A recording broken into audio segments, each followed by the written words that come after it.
Hello नमस्कार प्रिय मित्रांनो, अनोखी लाईफमध्ये तुमचं मनापासून खूप स्वागत आहे. तर म्हणसाल खूप स्वागत नका करू, जरा आणखी चांगलं करा. तर मग काय करू आहे ना, जबरदस्त भारदस्त झक्कास स्वागत आहे. ओके, आता या स्वागतानंतर तुम्ही म्हणाल आम्ही पाहिलेला आहे टॅग आणि तुम्ही पुढचं बोला. तर तुम्ही टॅग पाहिला लास्ट टाईम रिव्हिजन. ठीक आहे ना, मराठी साहित्याचं लास्ट टाईम रिव्हिजन. आता पहिले सुरू हे पुढच्या गोष्टी बोलण्या अगोदर तुम्ही काही गोष्टी जरूर लक्षात ठेवाव्या.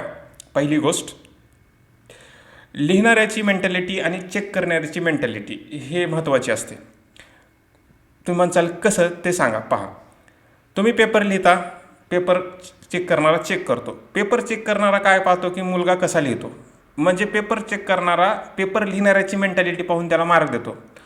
तुम्ही म्हणसाल की सर म्हणजे त्याच्यात बऱ्याच गोष्टी असतील ना.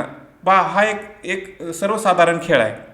बस लक्षात येतं का? परत एकदा मी तुम्हाला सांगतो, पेपर चेक करणारा पेपर लिहिणाऱ्याची मेंटॅलिटी पाहून सुद्धा मार्क देत असतो. कारण त्याच्याकडे एवढा टाईमच नाही की तुमचे प्रत्येक शब्द वाचायला. काय म्हटलं?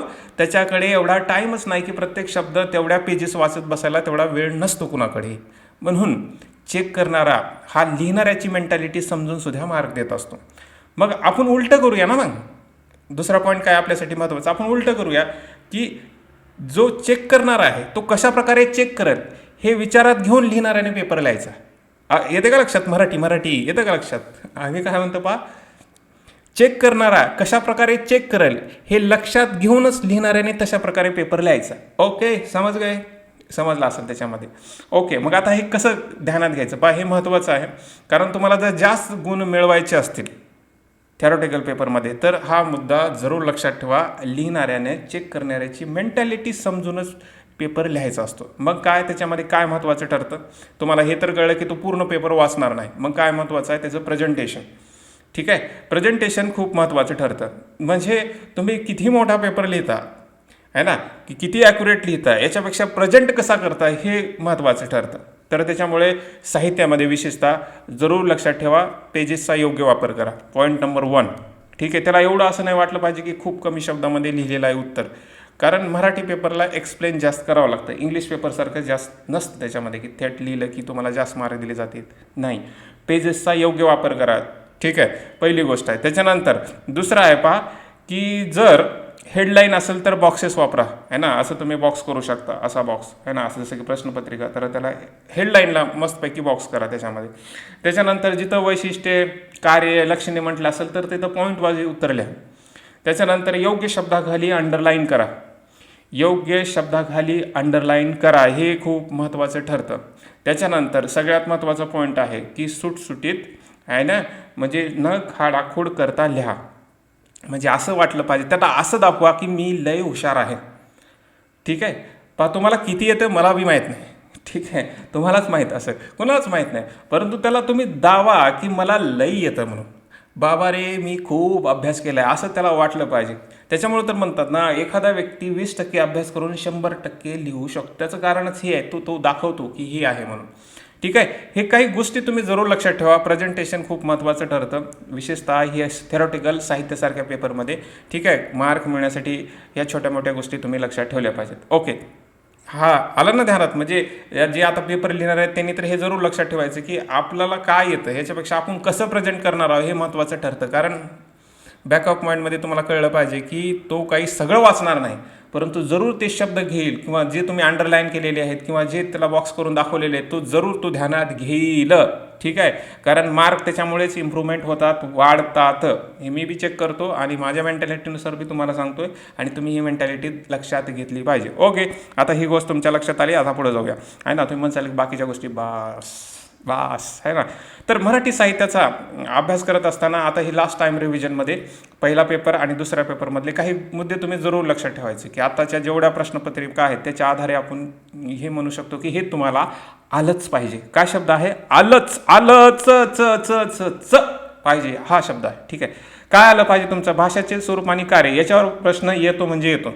तर त्याच्यामुळे पहिल्यासमोर तुम्हाला भाषा म्हणजे काय हे तुमच्या शब्दात लक्षात आलं पाहिजे. ठीक आहे, भाषा काय असते, कारण ते बरेच प्रश्न विचारतात. जसं की भाषा निसर्गसाध्य आहे, काय निसर्गदत्त आहे का प्रयत्नसाध्य आहे, सॉरी आहे ना, किंवा भाषा ही काय समाज माध्यम आहे, काही बी विचारू शकतात ते. भाषा हे विचार भावना व्यक्त करण्याचे माध्यम आहे. आता या प्रश्नाची उत्तर लिहिण्यासाठी तुम्हाला साधी गोष्ट आहे की भाषा म्हणजे काय हे तुम्हाला कळलं पाहिजे, बस. हा पहिला प्रश्न येऊ शकतो. दुसरा आहे पहा, भाषेची लक्षणे. ठीक आहे, तुम्ही त्याला वैशिष्ट्य बी म्हणू शकता, है ना. ते हॅकेट प्रणालीत असेल, हॅकेट म्हणून कुणी विचारू, तुम्हाला ते 7-8 लक्षणे पाठ असलंच पाहिजे. माहिती आहे ना, द्विस्तरीय रचना, आदला बदल, हे ऐकलं असाल तुम्ही. त्याच्यामध्ये ते लक्षणे तुम्हाला पाठ असले पाहिजे. पॉईंट हे जे आता पेपर लिहिणार आहे त्याने जरूर लक्षात ठेवा की काय नेहमी करून गेलंच पाहिजे, म्हणजे ते तुम्ही सोडूच शकत नाही. ठीक आहे, पहिला आहे भाषेचे स्वरूप. ठीक आहे, त्याच्यानंतर भाषेची लक्षणे, त्याच्यानंतर भाषेची कार्य, महत्त्वपूर्ण कार्य. ठीक आहे, महत्त्वपूर्ण कार्य ती हेडलाईन तर तुम्हाला पाठ असाव्या लागतं. मी आता सांगितलं प्रेझेंटेशन महत्त्वाचं ठरतं. हेडलाईन तर पाठ असाव्यात, शॉर्टमध्ये हेडलाईन तर पाठ असाव्यात. परत सांगतोय, मार्क मिळण्यासाठी हे दी मोस्ट इम्पॉर्टंट गोष्ट आहे. ओके, तर काय कळलं, भाषा म्हणजे काय, भाषेचं स्वरूप, ते स्वरूपच आलं त्याच्यामध्ये, कार्य आणि लक्षणे. ओके, त्याच्यानंतर आता जे करायला पाहिजे मी तेच सांगतो बरं का. बाकीच्या गोष्टी ते क्लासमध्ये वगैरे सांगितल्या जातात, त्याच्या म्हणजे ज्या येऊ शकतात असं वाटतं त्याच्यामध्ये, परंतु ज्याची पॉसिबिलिटी अधिक आहे, जे सगळ्यांनी करायला हवंच. ठीक आहे, लास्ट टाइम रिव्हिजनचा अर्थ. ओके, त्याच्यानंतर प्रमाण भाषा आणि बोली, याच्यावर प्रश्न बऱ्याच वेळा येतो, त्याच्यामुळे हे करायला हवं. प्रमाण भाषा आणि बोलीमधला काय फरक असतो आणि त्यांचा संबंध काय, हे 2 प्रश्न असतात जे येतातच.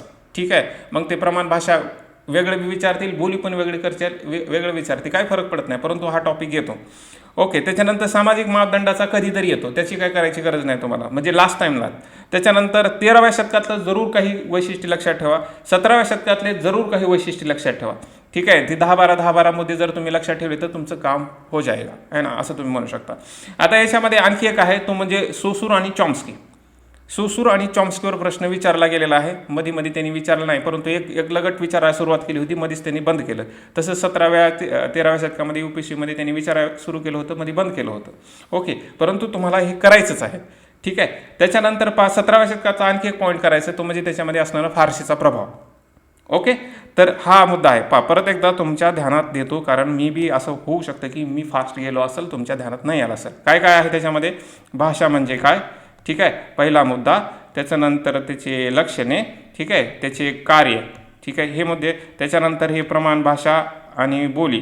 ठीक आहे, प्रमाण भाषा आणि बोली. ओके, त्याच्यानंतर काय, सोसूर आणि चॉम्स्की, जे काय आहेत भाषा वैज्ञानिक आहेत, सोसूर आणि चॉम्स्की. ओके, त्याच्यानंतर 13व्या शतकातले काही मुद्दे तुम्हाला लक्षात ठेवायचे आहेत. सगळं करत बसू नका, लास्ट टाईममध्ये सगळं करता येत नाही, कन्फ्युजन होतं.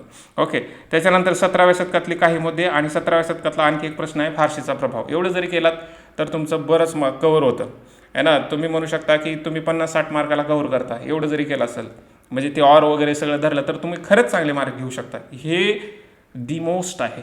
काय म्हटलं, दी मोस्ट आहे. जो हा विसरलो तो काय, त्याला काहीच बोलायचं नाही, त्याच्याविषयी डोकं म्हणजे बदलून काहीच फायदा नाही. तर हा मुद्दा कळला तुम्हाला. ओके, तर आता पुढे जाऊया.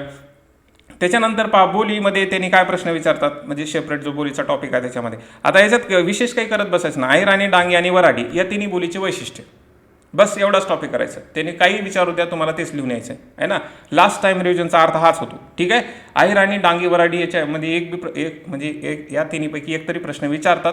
तो 10 असो, 15 असो, 20 असो, काही फरक पडत नाही. तुम्हाला वैशिष्ट्य पाठ करायचे, अहिराण्याचे 10-12, डांगीचे 10-12, वऱ्हाडीचे 10-12, आणि तुम्हाला प्रेझेंटेशन परत एकदा सांगतो, आणि ते दाखवायचे जे तुम्हाला दाखवायचे, तुम्ही लय हुशार आहात.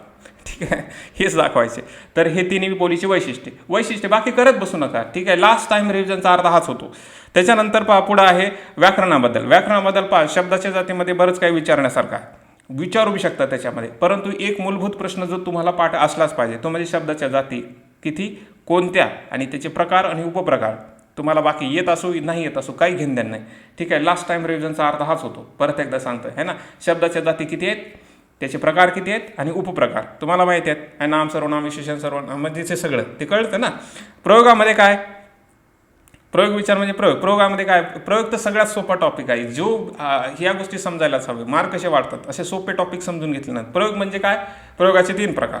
ठीक आहे, त्याचे उपप्रकार, विषय क्लोज, संपला, आहे ना. तुम्हाला काही जास्त कॉम्प्लिकेटेड जायचं नाही ना, त्याच्यामध्ये हे असंच का तसंच का काहीच करायचं नाही. आपलं जे पाहिजे ते करायचं आणि पुढे जायचं.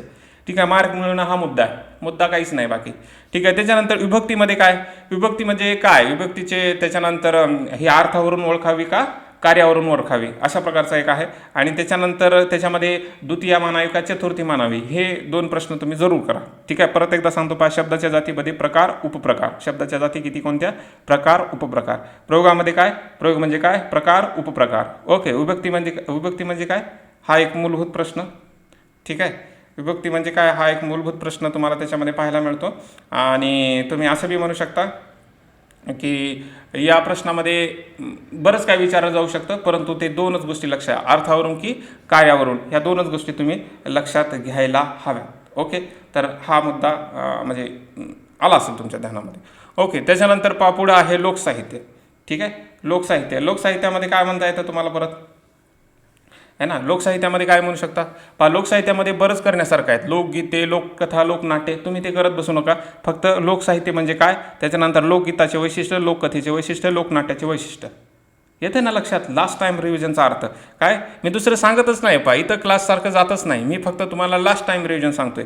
लोकगीत म्हणजे लोकगीताचे वैशिष्ट्य, लोककथेचे वैशिष्ट्य, लोकनाट्याचे वैशिष्ट्य, त्याच्या डेफिनेशन, वैशिष्ट्य. कळलं ना? तुम्ही चला असं का म्हणतात, तुम्ही जाऊन पेपर पहा. पेपर पाहिल्यानंतर मला अनुभवानं सांगतोय मी, आहे ना, मी काय त्याला हैरा गैरा नत्तू खैरा नाही आहे, अनुभवानं सांगतो, तुम्हाला शिकवतो, हे तुम्हाला माहीत पण आहे ना. तर हे सांगतो की हे येतं आणि तुम्ही हे करायचं लास्ट टाईम रिव्हिजनचा अर्थ. ओके, त्याच्यानंतर पहा की हा झाला आपला पेपर पहिलाचा भाग. कळलं ना? सोप्या ह्याच्यामध्ये परत एकदा रिव्हिजन करू, आहे ना. रिव्हिजन महत्त्वाचं ठरतं. काय आहे? भाषेचे स्वरूप आणि कार्यामध्ये काय विचारतं? भाषा म्हणजे काय? भाषेची लक्षणे, भाषेची कार्य. ओके, त्याच्यानंतर प्रमाण भाषा आणि बोली. ओके, कळलं ना? याच्यामध्ये 17वे शतक, 13वे शतक. 17व्या शतकामध्ये आणखी प्रश्न आहे फारसीचा प्रभाव. त्याच्यानंतर मध्ये एक येतो सोसूर आणि चॉम्स्की नावाचे 2 व्यक्ती, आहे ना, दिमाग खातात आपला, तर परत खाऊ द्या आता, त्यांना मार्क पाहिजेत आपल्याला. ओके, त्याच्यानंतर मुद्दा असा विशेष काही येत नाही, पण एवढं तरी तुम्ही करा त्याच्यामध्ये.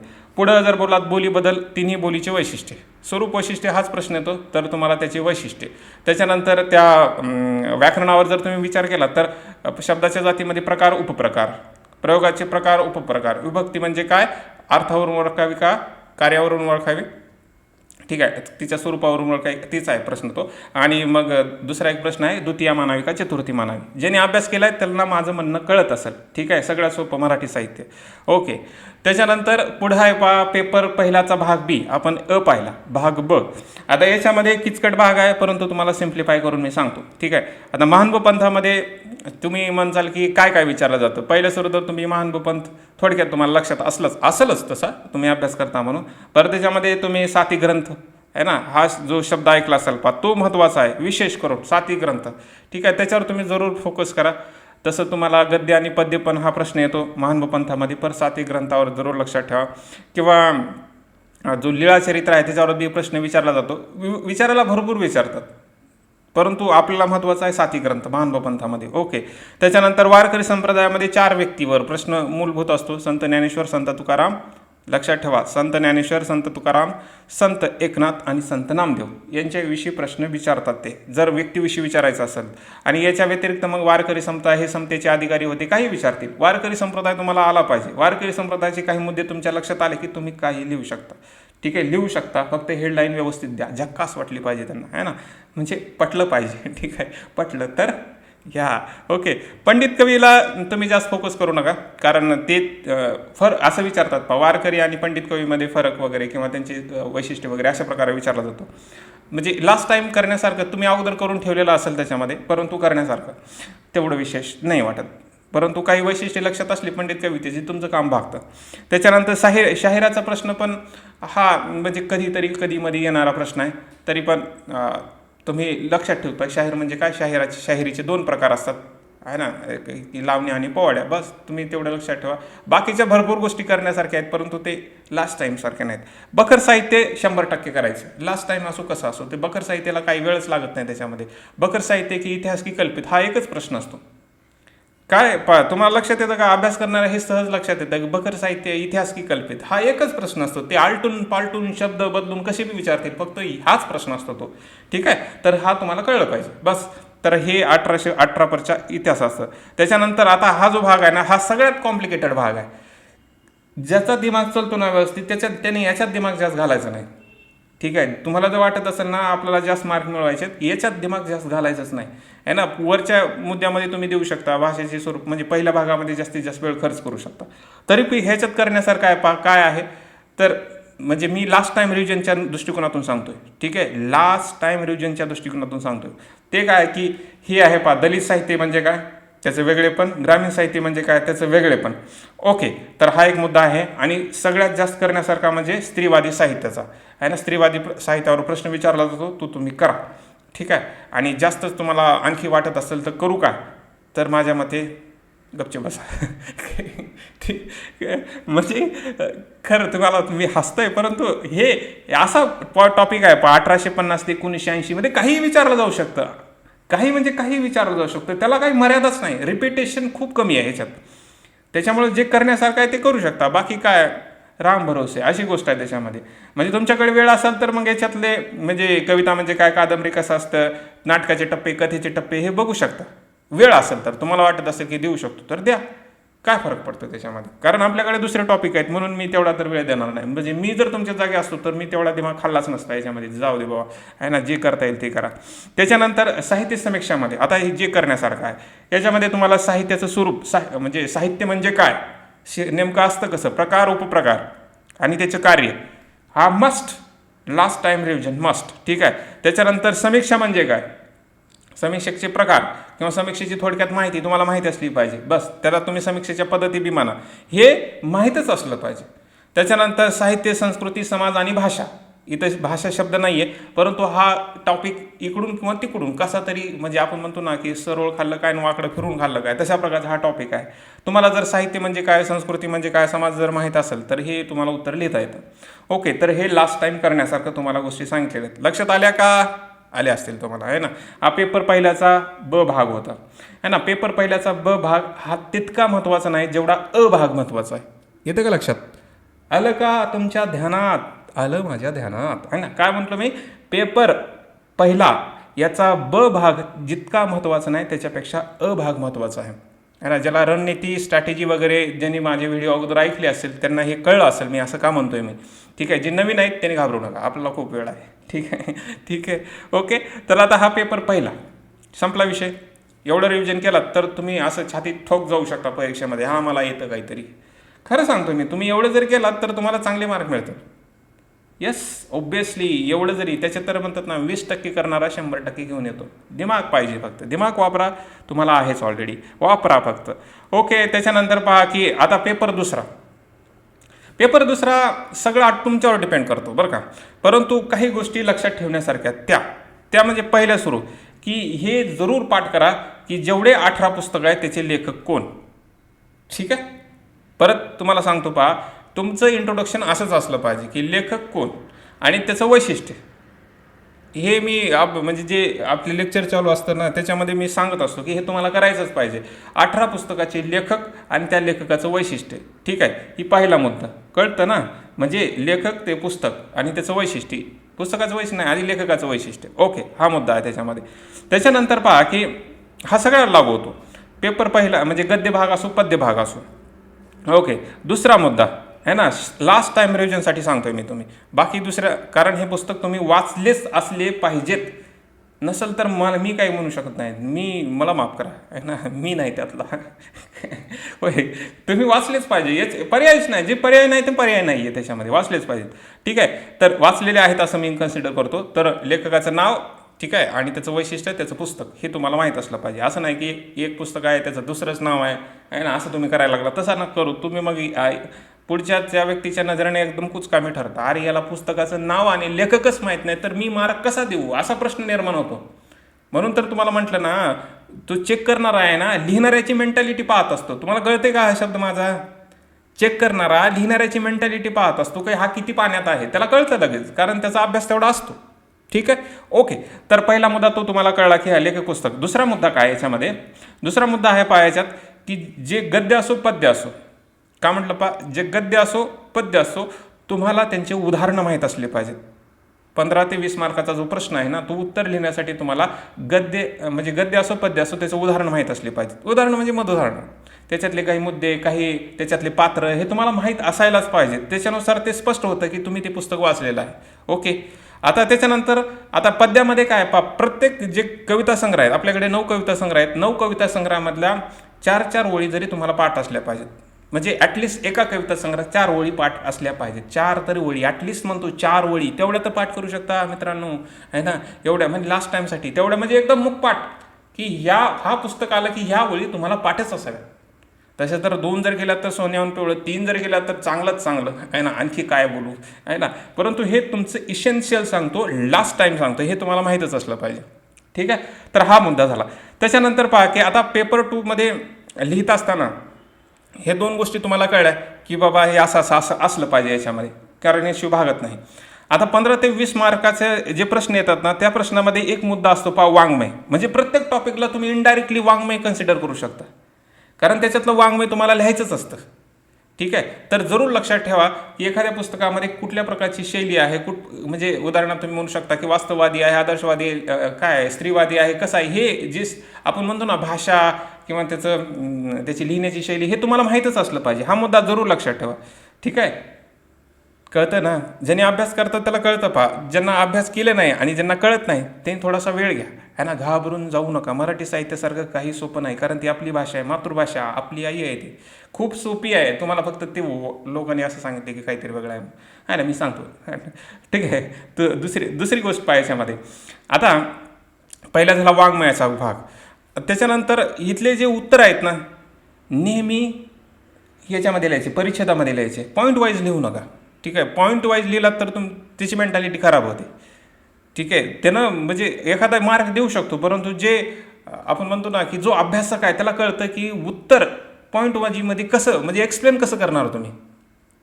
एखादा मुद्दा जर एक्सप्लेन करायचा असेल तर पॉईंटमध्ये कसं एक्सप्लेन करा, तिथं थोडीच वैशिष्ट्य आहेत, तिथंच थोडी कार्य आहे, थोडंच लक्ष नाही त्याच्यामध्ये, नाही ना. तुम्हाला मुद्दा स्पष्ट करायचा आहे, त्यांचे शब्द बी पहा, आहे ना. शेवटची जे ओळी असतात ना ते पहा, त्याचा अर्थच तो होतो. साधार लिहा म्हणजे आधारासहित लिहा, आहे ना. स्वरूप स्पष्ट करा, असे शब्द असतात, याचा अर्थ तुम्हाला परिच्छेदामध्ये लिहायचं आहे. ठीक आहे, आणि परिच्छेदामध्ये लिहित असताना जे योग्य शब्द आहे त्याच्या खाली अंडरलाईन करायला कधीच विसरायचं नाही. ठीक आहे, कधीच नाही विसरायचं, त्याच्याशिवाय तुम्हाला मार्क मिळतच नाही. ठीक आहे, तर हा एक मुद्दा. त्याच्यानंतर तुमचं इंट्रोडक्शन अगोदरच पाठ असलं पाहिजे. प्रत्येक पुस्तकाचं एक इंट्रोडक्शन, एक कन्क्लुजन अगोदरच पाठ असलं पाहिजे, हे मी अगोदरच सांगितलं. प्रत्येक पुस्तक, प्रश्न कोणताही येऊ द्या मित्रांनो, मी म्हणत नाही की हा आला का तो आला, काही घेणं नाही. तुम्हाला ते असं जमलं पाहिजे की ऑल साईज फिट ऑल, म्हणजे ते आपण म्हणतो one size fit all. Sorry आहे ना, मला तेवढे इंग्लिश जमत नाही, मी मान्य करतो मला इंग्लिश जमत नाही. ठीक आहे, ठीक नाही तर नाही तर काय की हा मुद्दा आहे की प्रत्येक पुस्तकाचं असं, जसं की तुम्हाला माहिती आहे ना की तुमचं एक शरीर आहे आणि शरीराला म्हणजे जसं सपोज की मला 32 नंबरची पॅन्ट आणि 40 नंबरचं शर्ट लागतं. ठीक आहे, हे म्हणजे तुम्ही कुठले बी घ्या तेवढंच लागणार आहे दुसरं. तसं म्हणजे माझं शरीर एक आहे, त्याला कसं फिट होऊ शकतं ते कपडे, तसं तुम्हाला म्हणायचं एक पुस्तक आहे त्याचं इंट्रोडक्शन आणि कन्क्लुजन हे कुठल्याही प्रश्नाला फिट होणारच. अशा प्रकारे जर तुम्ही केला तर तुमचं जे वेळ आहे ना तो खूप वाचतो. म्हणजे जवळपास प्रत्येक ह्याचे 2 मिनिट, म्हणजे जर जो पेपर सोडत असाल त्याच्यामध्ये 20 ते 25 मिनिट त्या या गोष्टीमुळे वाचतात तुमचे. म्हणजे तिथं विचार करत बसण्यापेक्षा याचं इंट्रोडक्शन काय लिहू, कन्क्लुजन काय लिहू, एवढं असतं. आणि तुमचं बऱ्याच वेळा जे स्पीड बी सगळे शब्द तुमचे चांगले होऊ शकतात. म्हणजे छोट्या छोट्या गोष्टी आहेत जे उत्तर लिहिताना किंवा परीक्षा जात असताना माहीत असायला हवं. ओके, इंट्रोडक्शन कन्क्लुजन झालं याच्यामध्ये. आता तिसरा मुद्दा, लास्ट टाईम रिव्हिजनचा आणि शेवटचा मुद्दा. प्रत्येक जो पुस्तक आहे त्याचा कोर मुद्दा माहीत असला पाहिजे की हे पुस्तक नेमकं काय आहे. एवढं लक्षात ठेवायचं तुम्हाला. हे पुस्तक म्हणजे उदाहरणार्थ शेतकऱ्याचा असोड, याच्यामध्ये नेमकं काय आहे हे तुम्हाला, जसं की 3 घंट्याचा पिक्चर पाहिल्यानंतर तुम्ही 5 मिनिटात सांगतात, तसं ते पुस्तक वाचल्यानंतर तुम्हाला कळलं पाहिजे की याच्यात काय आहे नेमकं. ठीक आहे, जसं की आपण ही ब्राह्मण कन्या पाहिली, ते तेवढं 300-350 पेजेसचं पुस्तक आहे. तर त्या पुस्तकामध्ये नेमकं काय आहे हे म्हणजे तुम्हाला ते लक्षात आलं पाहिजे. मुद्दा, मेन सेंट्रल गोष्ट लक्षात आली पाहिजे. हे तुम्ही जरूर जाताना मनन आणि चिंतन करा. हे लास्ट टाईम रिव्हिजनचा फंडा आहे.